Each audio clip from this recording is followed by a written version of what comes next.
โดยขอบใจเด้อ ก่อนที่ทายพวกนี้มันต้องได้คลิปก่อนได้ วะ เอ้ยสิลงข่าวนี่ต้องได้อันเสียง วะอยากได้เท่าไหร่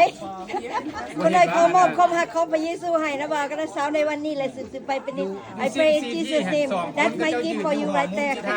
ายังไม่จ่ายเงินเช้าดอน เขาหน่อยให้พอดเด้อพระเจ้าให้ขอให้พระเจ้าประทานให้แห่งสิปัญญากำลังสุขภาพดีให้นะบ่าวนะสาวในวันนี้และสืบไปเป็นนิดขอหน่อยอธิษฐานในพระนามพระเยซูคริสต์เจ้าอาเมน ขอบใจเด้อสำหรับครัวอยู่ครัวกินให้กิน นะสาว พี่น้องหลายคนพี่น้อง เล ห ย ลายคน ขอบใจฮะแหละเขาหน่อยฮู้ว่าเขาหน่อยเว้าน้ำเพิ่นเดี๋ยวนี้แต่ว่าเขาหน่อยก็ขอบใจน้ำเพิ่นพี่น้องน้ำมวลครัวมีหยังกับน้าสาวแล้วก็ทุกคนหน่อยเพราะพี่น้องทุกคนนะบ่คนเดียวเฮ็ดบ่ควายโดยบ่หลอนหลายคนแต่ว่ามนุษย์เฮานี่มองบ่เห็นบ่ทุกคนแต่พระเจ้าเห็นหมดทุกคนในเวลาอันเดียวกัน โดย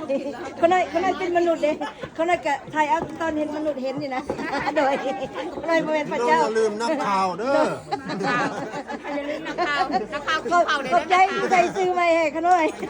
นักข่าวออกหนังสือพิมพ์เมืองเพชรโนเด้อ ขอบใจบอลลูนบอลลูนก็แม่ใส่ซื้อใหม่ให้เขาหน่อยว่าเขาหน่อยเป็นนักข่าว นางโตเด้อผู้นี้เด้อเราเป็นนักสื่อสารเด้อนักข่าว ขอให้พระเจ้าได้รับเกียรติพระเจ้าสร้างเฮ็ดอะไรเฮ็ดอันนั่นเนาะพอลูกขอบคุณพระเจ้าธรรมดาเขาหน่อยก็ไม่อยากเห็นอย่างดอกแต่พระเจ้าว่าโอ้ไปว่าน้องเพลงพี่น้องถ่ายรูปถ่ายวิดีโอเขาหน่อยก็ไปตามพระเจ้าบอกเลยเนาะเป็นพวกเขาหน่อยเป็นมนุษย์เลยเนาะก็ไปตามโดยก็ไปตามเวลาเพิ่นมานี่แหละก็หลอกไปเรื่องว่าหิวข้าวนะบ่ได้หิวแต่ว่าก็อยู่ในโลกมนุษย์มันก็มียามอยากยามบ่อยากหั้นนะแซ่บบ่พ่อลุงไม่ยังหั่นไม่ยังอันสีเหลืองๆนี่ เป็น วุ่นเหรอ วุ่น โอ้โอเคพระเจ้าอวยพรเลยแซ่บมันบอกหวานบ่หรือเป็นอะไร หวาน โอ้ หวานแห้ง พ่อลุงเอาอยู่ไสตัวนี้เอาอยู่ไสอยู่นี่ป่ะโอ้งุมไว้อยู่นี่อ๋อใครเบิ่ง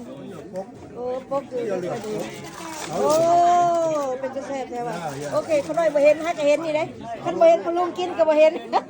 โอเคเดี๋ยวขอบคุณพระเจ้า เลยเขาน้อยใส่ในจานเดียวกันเลยนะตอนบักไงโอเคขอบใจเด้อพ่อลุงเด้อ